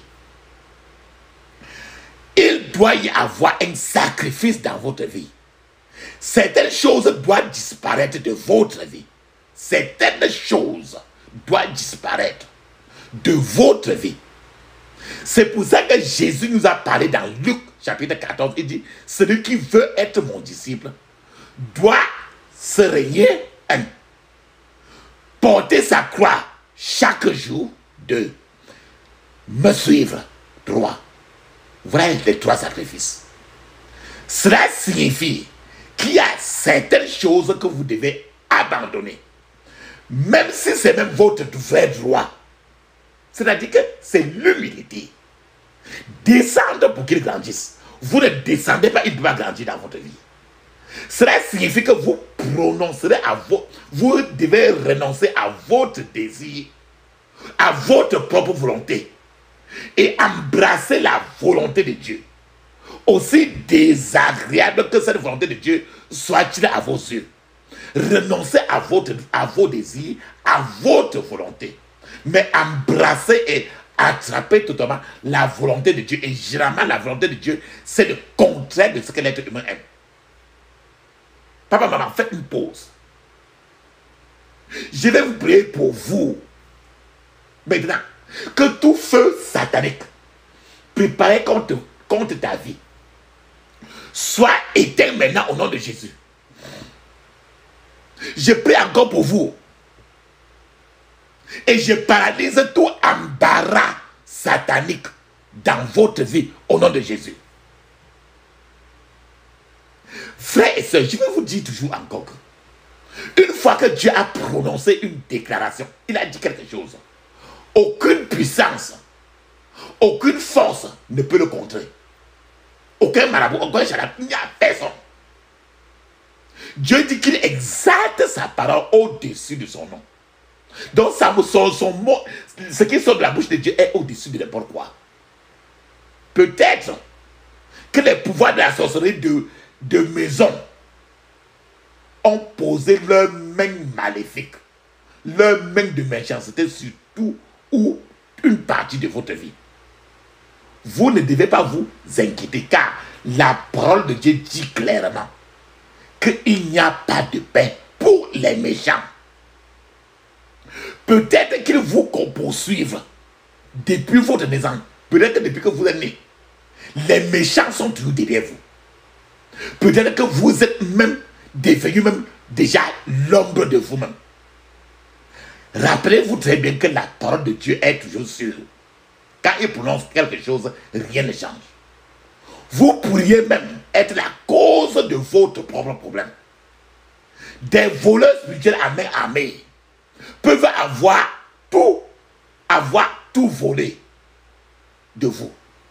La parole de Dieu reste la même. Et elle peut être appliquée à votre situation aujourd'hui, pas demain. Peut-être vous allez faire face à des pressions à gauche, pressions à droite. Et même votre nom est en train de circuler dans la maison des méchants divins, des marabouts, des sorciers, des charlatans. Ou bien avez-vous été menacé de destruction? Et peut-être que vous avez été ridiculisé par des non-croyants. Je vous rappelle encore tout la même chose. La parole de Dieu est sûre. Il n'y a pas de paix pour les méchants, ceux qui vous malmènent. Peut-être ceux qui vous oppressent, vos bourreaux, je veux vous rassurer que vos bourreaux, tous ceux qui sont là derrière vous pour vous oppresser, vont s'effondrer aujourd'hui à vos pieds pendant que vous priez au nom de Jésus. Malheur à ce vaisseau conçu pour harceler ou tourmenter un enfant de Dieu. C'est ce que le Seigneur est en train de vouloir te dire. Dieu est bon et aucune puissance ou force s'opposant à Dieu ne peut être bonne. Tous ceux qui harcèlent les enfants de Dieu, tous ceux qui malmènent, tous ceux qui oppressent les enfants de Dieu doivent en fait s'effondrer, se fracasser. C'est pourquoi la parole de Dieu te dit et me dit à partir de Psaume 2, verset 1 à 9. Il dit très bien: pourquoi tant d'effervescence parmi les nations? Et pourquoi les peuples trament-ils de ces complots inutiles? Pourquoi les rois de la terre se sont-ils tous soulevés et les grands conspirent-ils ensemble contre l'Éternel et contre l'homme qui a reçu l'onction de sa part? Ils s'écrient: faisons sauter tous leurs liens et jetons au loin leurs chaînes. Mais il rit. Celui qui siège sur son trône dans les cieux, le Seigneur se moque d'eux dans sa colère. Il leur parle dans sa fureur. Il les épouvante en leur tenant ce discours: moi, j'ai établi mon roi par onction sur Sion, ma montagne sainte. Je publierai le décret qu'a promulgué l'Éternel. Il m'a dit: tu es mon fils aujourd'hui. Je fais de toi mon enfant. Demande-moi, que veux-tu? Je te donne en patrimoine tous les peuples de la terre et le monde jusqu'à ses confins lointains sera ta propriété. Avec un sceptre de fer, tu les soumettras comme des vases d'argile. Tu les briseras. C'est pour ça que je prie encore pour vous, papa, maman. Que tous les desseins, les plans et les missions de tes oppresseurs soient brisés aujourd'hui à morceaux au nom de Jésus. Rappelle-toi dans Exode 11, de 4 à 8. La Bible dit très bien, Moïse dit au Pharaon, voici ce que l'Éternel déclare. Au milieu de la nuit, j'irai et je parcourrai l'Égypte. Et tout fils aîné dans ce pays mourra, depuis le fils aîné du Pharaon, qui est sur le trône jusqu'à celui de la servante, qui fait tourner la meule, ainsi que tout premier-né du bétail. De grands cris s'élèveront dans tout le pays comme il n'en a jamais eu, et comme il n'y en aura plus de semblable. Mais chez les Israélites, on n'entendra pas même un chien aboyer contre un homme ou une bête. Vous saurez ainsi que l'Éternel fait une distinction entre l'Égypte et Israël. Alors tous les hauts fonctionnaires qui t'entourent viendront me trouver et se jetteront à mes pieds en suppliant, va-t'en, toi et tout le peuple qui marche à ta suite. Après cela, oui, je partirai. Frères et sœurs, regarde, Moïse ici connaissait son Dieu. Et ce que Moïse disait se produisait réellement. Pharaon et les Égyptiens ont supplié Moïse et ont supplié même le peuple d'Israël de partir. Et ils sont partis. La Bible nous dit encore dans le psaume 112, il dit que par sa grande puissance, en déployant sa force, car son amour Dieu a toujours. Ça veut dire que Pharaon lui-même était un ennemi très têtu. Il ne voulait pas lâcher le peuple d'Israël. Il ne voulait pas écouter ce que Moïse dit. Pharaon c'était un ennemi très têtu. Et il fallait une main très forte pour détruire Pharaon, afin que lui, il les lâche. C'est pour ça qu'ici, on a d'abord prié pour vous, que Dieu se lève avec une main forte aujourd'hui contre tes pharaons au nom de Jésus. Frères et sœurs, attends, je vais te donner encore un témoignage avant que nous en continuions. C'est qu'il y a de nombreuses années, au début du pentecôtisme en Afrique, il y a certains chrétiens d'un village, se sont adressés au roi du village pour avoir la terre, parce qu'ils voulaient construire leur église là-bas. Le roi de ce village ne voulait pas refuser aux chrétiens la terre. Non plus aussi, il ne voulait pas les donner. Et il ne voulait pas refuser, il ne voulait aussi non plus les donner. Cependant, ce roi du village-là, il a pensé à une forêt. Il y avait une forêt dans le village. C'est une forêt là qui est très, très, très dangereuse. Une forêt où on enterrait les femmes enceintes. Les femmes enceintes vivantes, on les enterrait dans la forêt là. Alors, le roi du village là a pensé au contraire à ça. Et dans cette forêt-là, il y avait un homme étrange qui vivait dans cette forêt-là, un seul homme. C'était un homme au teint clair qui se nourrissait des chiens, la viande de chiens crus. Il ne mangeait que les chiens crus. Arrivé dans la forêt, quand arrivé dans la forêt, là, les frères ont commencé à prier brièvement et ils ont commencé à couper les arbres là. Mais ces frères-là sont quand ils ont commencé à couper l'arbre là, il y a cet homme-là qui vivait dans la forêt, il est sorti maintenant pour se plaindre. Maintenant, quand il a commencé à se plaindre, les frères ont commencé à citer les Écritures. Et ils ont commencé à déclarer que le pouvoir de Dieu a donné aux chrétiens de lier et de délier. C'est Matthieu chapitre 18, verset 18. Puis l'homme au teint clair est sorti et les a défiés avec ses incantations. Alors les frères ont dit à cet homme-là que c'était le roi même du village qui leur a donné la permission d'aller couper les herbes là-bas et construire l'église là-bas. Alors l'homme qui vivait dans la forêt, là, il est retourné dans la forêt, étant trop fâché. Pendant qu'il était retourné dans la forêt, il était en train de chanter les incantations magiques. Les frères chrétiens n'avaient pas peur des incantations qu'il récitait à haute voix. Le type là, il invoquait les démons. Alors pendant qu'il récitait les incantations, les frères étaient en train d'annuler chaque parole qu'il prononçait.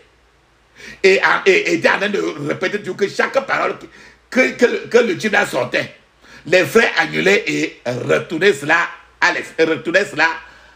l'expéditeur, à la personne même. Et chaque fois qu'il invoquait cela, les frères ils annulaient et retournaient cela. Ils annulaient et retournaient. Et au bout du compte, le type là qui vivait dans la forêt, il est tombé. Et il a cédé. Les frères ont continué à défricher la forêt et sont rentrés chez eux. Le lendemain, maintenant, les frères sont revenus là-bas, ils ont rencontré l'homme avec une grosse plaie sur la jambe. Alors ils ont vu comment l'homme était sorti de la forêt lentement. Et l'homme est sorti de la forêt lentement, il est parti dans une direction non connue et depuis personne ne l'a plus revu. Alors les chrétiens ont pu construire leur église et l'évangile a prospéré dans ce village-là. Frères et sœurs, l'ennemi, je suis en train de vouloir vous dire que l'ennemi fait beaucoup de calculs. Mais Dieu qui voit tout dans le secret, connaît tous les bons calculs et peut détruire tous ces calculs-là. Dieu peut également faire que l'ennemi fasse des erreurs dans leurs calculs même. Parce que c'est Dieu qui a créé même Satan lui-même. À combien de fois encore les autres démons?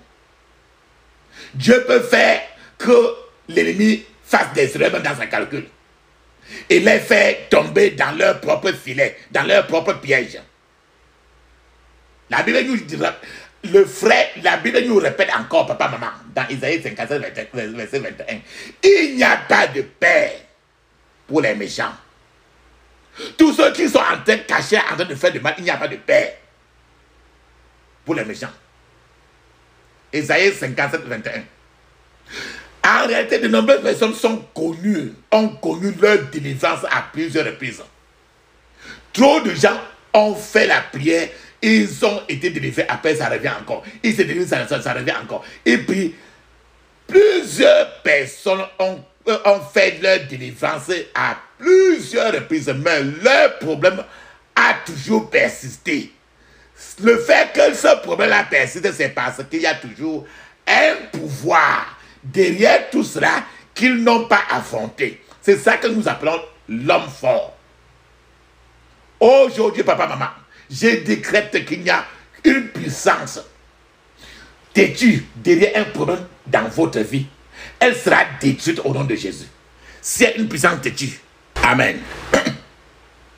Je décrète encore que s'il y a une puissance têtue derrière un problème dans votre vie, elle sera détruite aujourd'hui au nom de Jésus. Frères et sœurs, papa, maman, il est temps pour vous de poursuivre l'ennemi, de le rattraper et de récupérer tout ce qu'il vous a volé.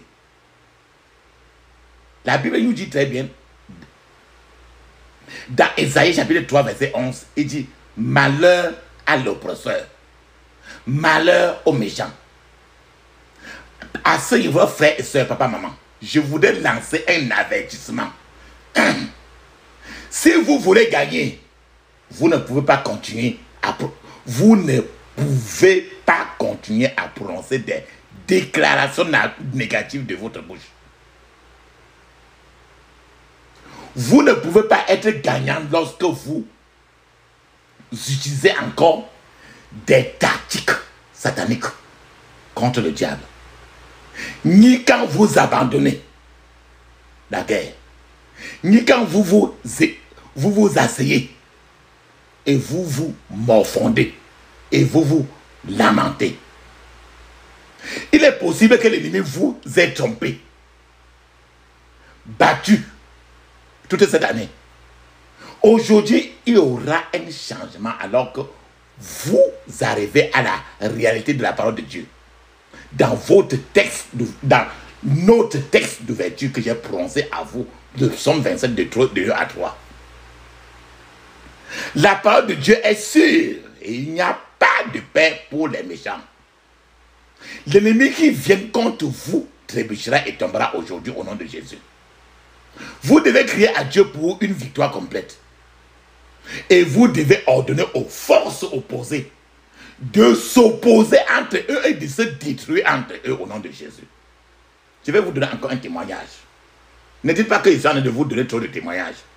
Il y avait un frère qui vivait au milieu de ses ennemis, mais il ne savait pas. Il se lève le matin. Il ouvre son cœur à ses ennemis. Comme le perroquet, il parle. Il était au milieu de ses ennemis. Et il avait pris ses ennemis comme étant ses amis. Le frère ses ennemis avaient prévu de le tuer. C'est-à-dire prévu l'éliminer. La personne était en train d'aller chercher de l'eau pour lui, pour le frère.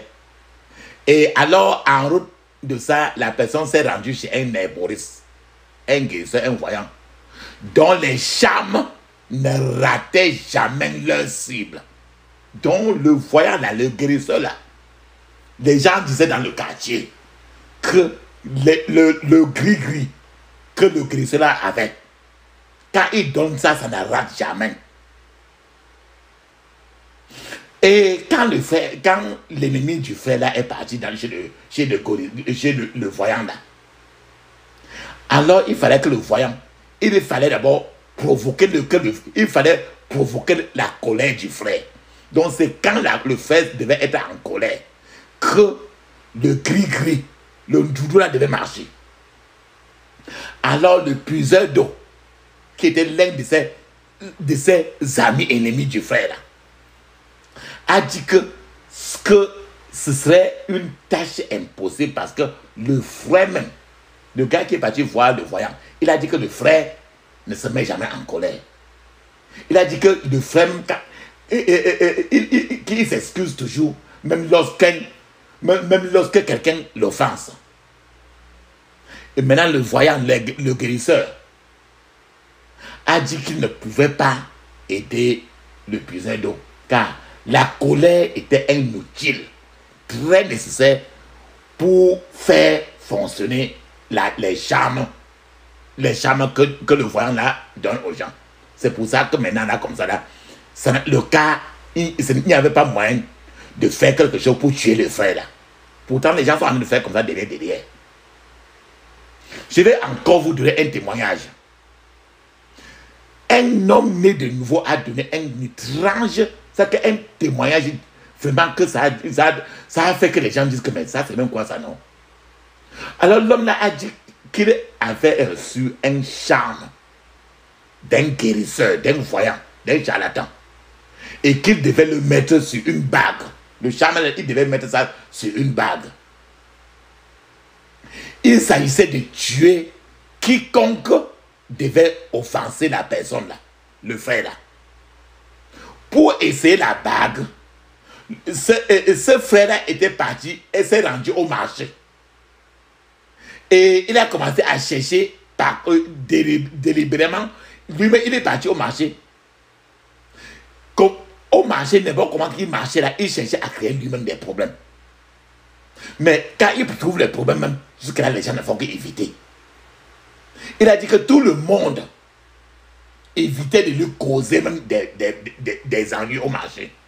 Pourtant, il est venu au marché là comme ça avec la bague pour créer la problème, pour que n'importe quelle personne qui peut lui causer les problèmes tombe dans le piège de ça. Même lorsqu'il piétinait avec le pied, volontairement, le pied de quelqu'un, cette personne jamais se tourne, présentait même lui-même les excuses au frère et partait lui. Alors le frère, avec sa bague, était frustré parce qu'il n'a pas pu rencontrer un candidat avec lequel il devait utiliser sa bague pour causer un dégât sur la personne. Il était frustré. Alors, il a regardé, il a vu un chien. Le chien qui passait. il a frappé le chien avec sa main où il avait la bague. Le chien a commencé à vomir sur place. Et sur place, le chien a commencé à vomir jusqu'à mourir.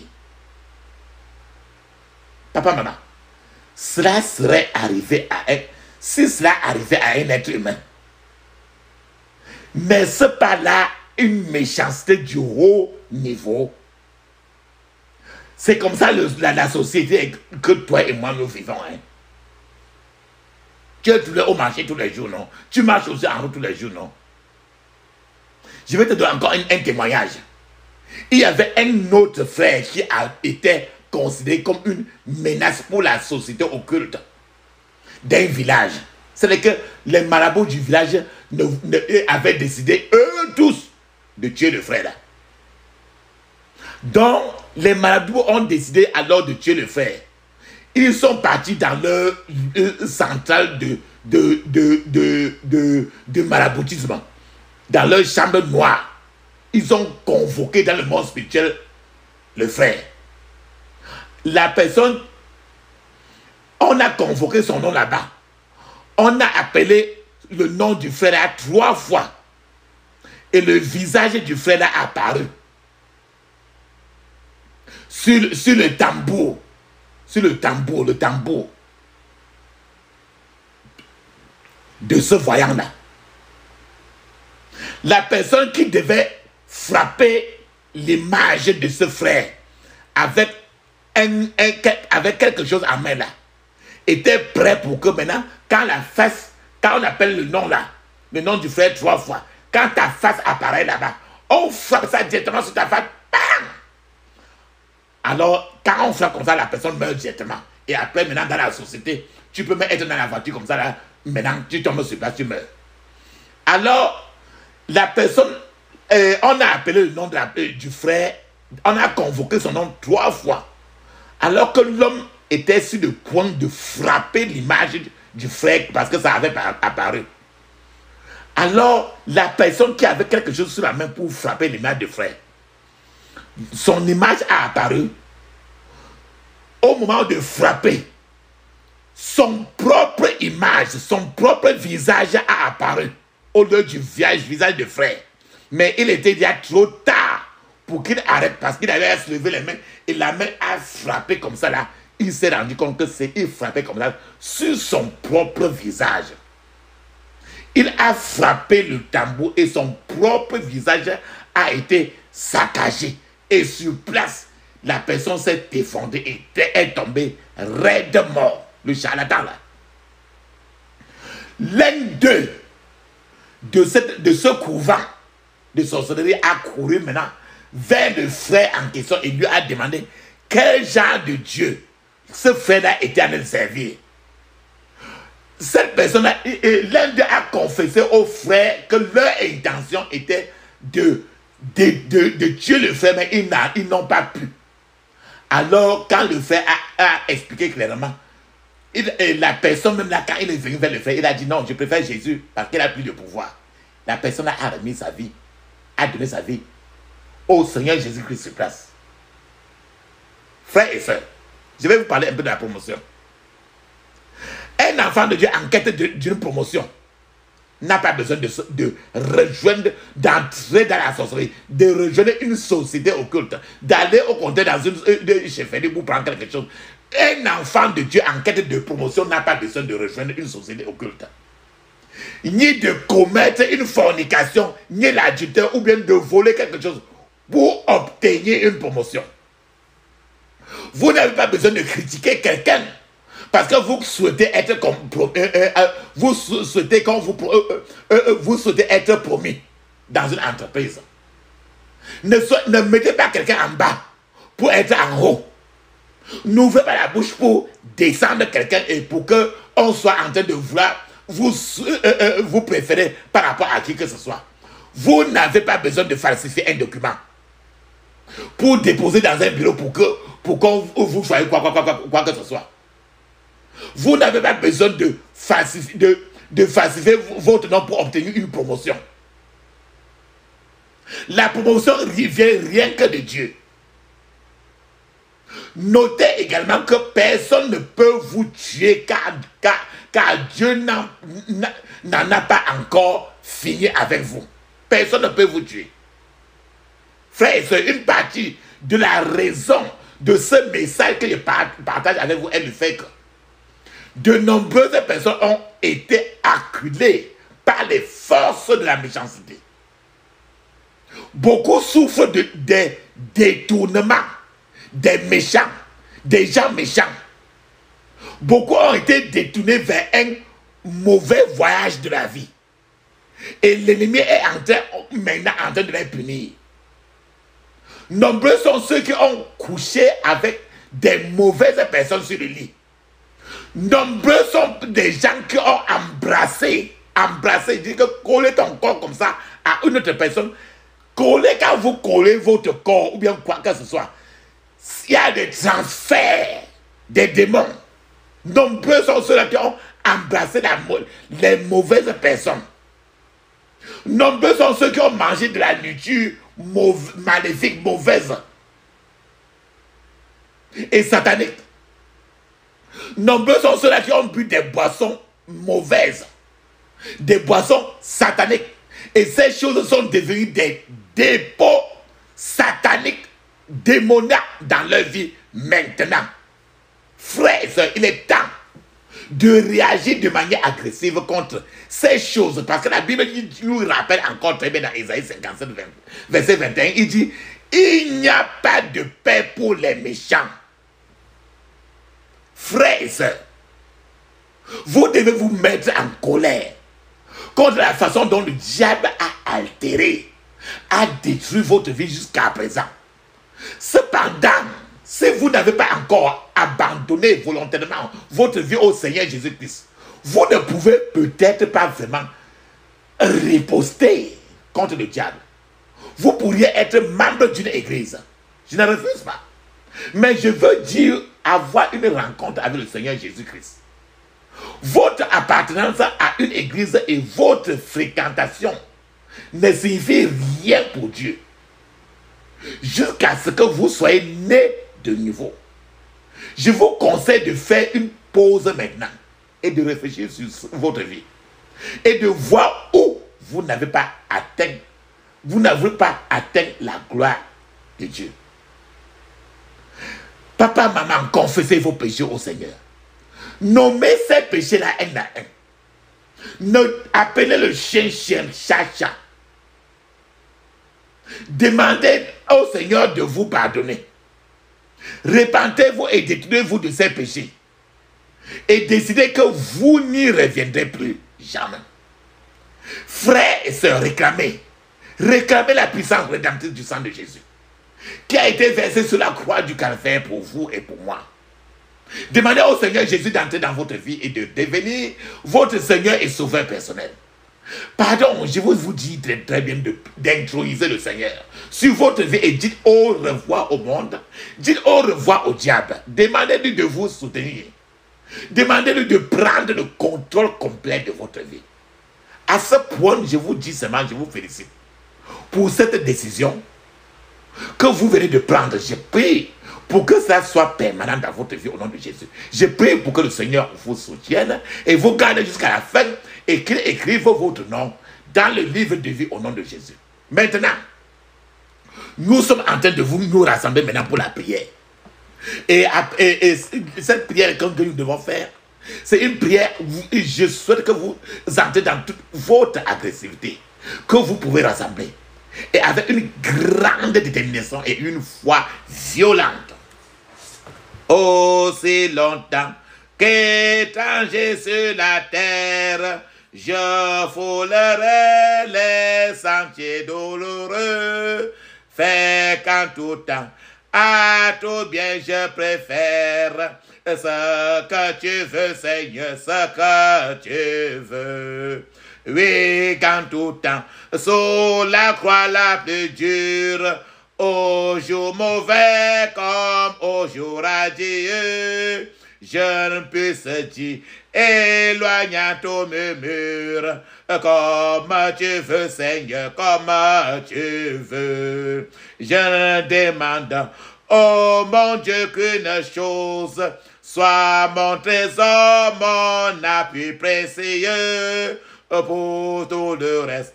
Ordonne, fais, dispose, comme tu veux, Seigneur, comme tu veux. Établis donc sur mon cœur ton empire, règne si bien et par-dessus tout nœud, que rien jamais ne m'empêche de dire comme tu veux, Seigneur, comme tu veux. Et puis un jour, sans trouble, sans alarme, je chanterai sur les ponts plus heureux l'hymne qu'ici je mêle avec mes larmes. Comme tu veux, Seigneur, comme tu veux. Amen. Frères et sœurs, je vous ai dit de mettre nous dans son. Je vous ai parlé de ça. Fermez maintenant les yeux. Ouvrez votre bouche. Rassemblez-vous totalement et soyez très concentrés. Et c'est le temps maintenant. C'est le temps qu'il faut être vraiment dans la colère. Femme des écrits ainsi. Je couvre mon esprit, mon âme, mon corps et toutes mes possessions du sang de Jésus. Je couvre mon esprit, mon âme, mon corps et toutes mes possessions du sang de Jésus.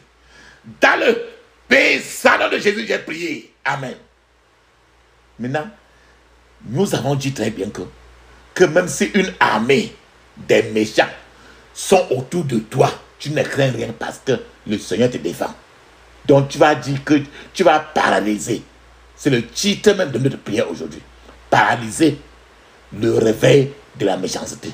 Tu dois paralyser maintenant l'armée de la méchanceté qui est campée autour de toi.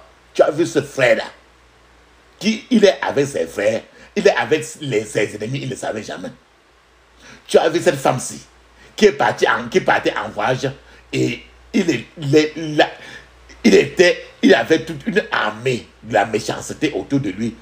On voulait tuer 50 personnes dans la voiture.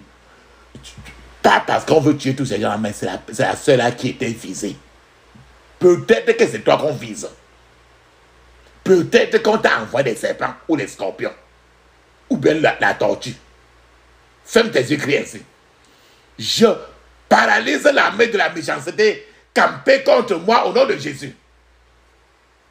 Je paralyse l'armée de la méchanceté campée contre moi au nom de Jésus.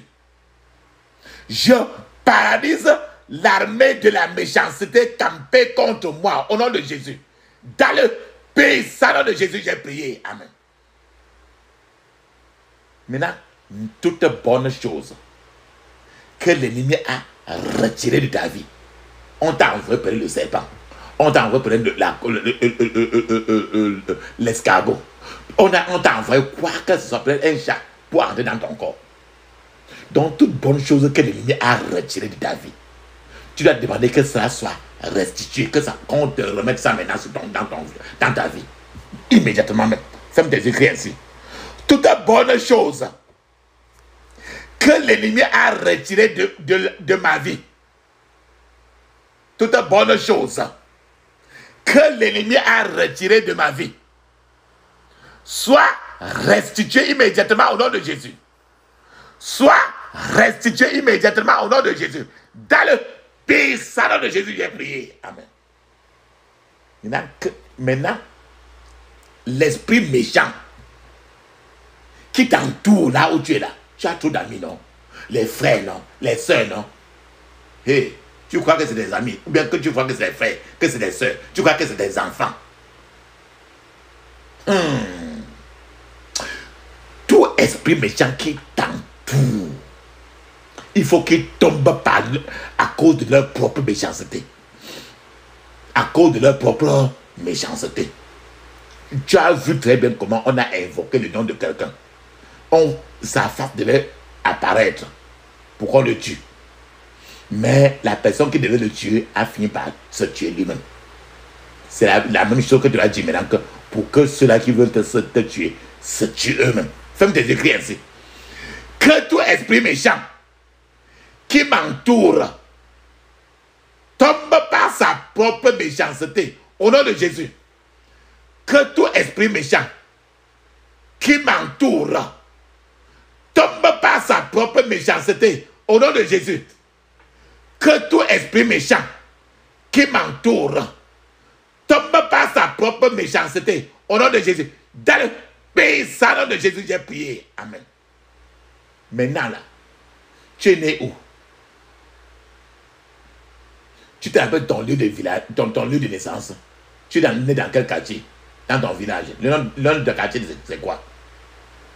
L'esprit de la méchanceté, c'était là, qui est attaché à ton lieu de naissance. Ton lieu, le lieu de où on t'a accouché. Donc l'esprit de méchanceté qui vient par là maintenant pour te malmener là.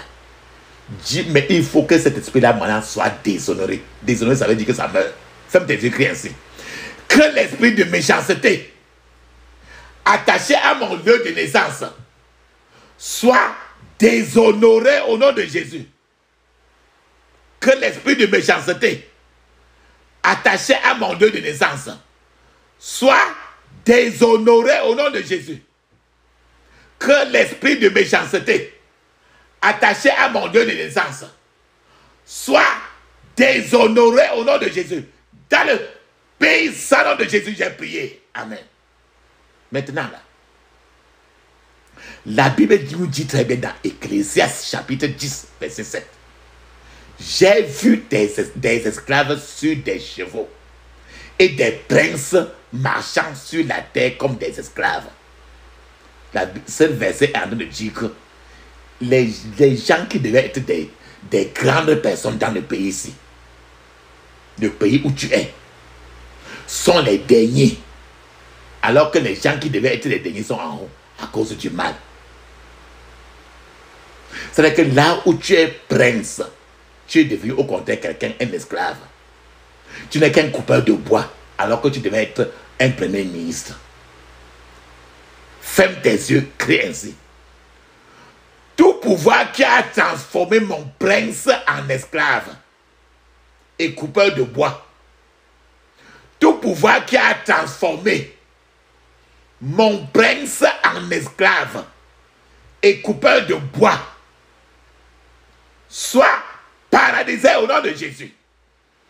Soit paralysé au nom de Jésus. Soit paralysé au nom de Jésus.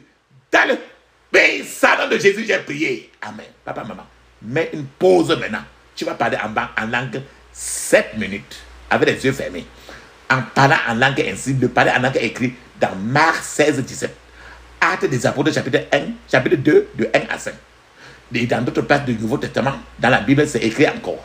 Pendant que tu parles en langue, je t'attends. Comme ça, tu viens avant qu'on continue à faire notre prière. On continue.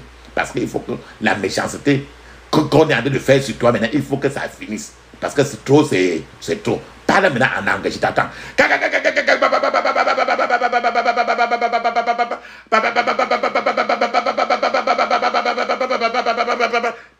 Puissant nom de Jésus, j'ai prié. Amen. Maintenant, tes bonnes choses. La personne qui est par derrière là et que tes yeux ne le voient pas là. Nous avons parlé d'un frère qui vivait avec ses ennemis, il ne savait jamais. La personne que tu vis avec lui et que tu ne savais pas que c'est tes ennemis là. Et qu'ils ont mis leurs mains sur tes percées pour que ça ne se réalise jamais là. Tu cherches le travail, tu ne vois pas. Telle chose, ça ne marche pas. Telle chose ne marche pas. Parce que la main des sorciers est sur ça. Maintenant, tu vas commander que toute main maléfique, la main maléfique, c'est la main des méchantes personnes. Que toute main maléfique qui est placée sur tes percées, cette main-là doit être paralysée aujourd'hui. Ferme tes yeux, crie ainsi. J'ordonne à toute main maléfique placé sur mes percées, d'être paralysé au nom de Jésus. J'ordonne à toute main maléfique, placé sur mes percées, d'être paralysé au nom de Jésus. J'ordonne à toute main maléfique. Main maléfique, ça veut dire une mauvaise main, la main maudite. J'ordonne à toute main maléfique, placé sur mes percées, d'être paralysé maintenant au nom de Jésus.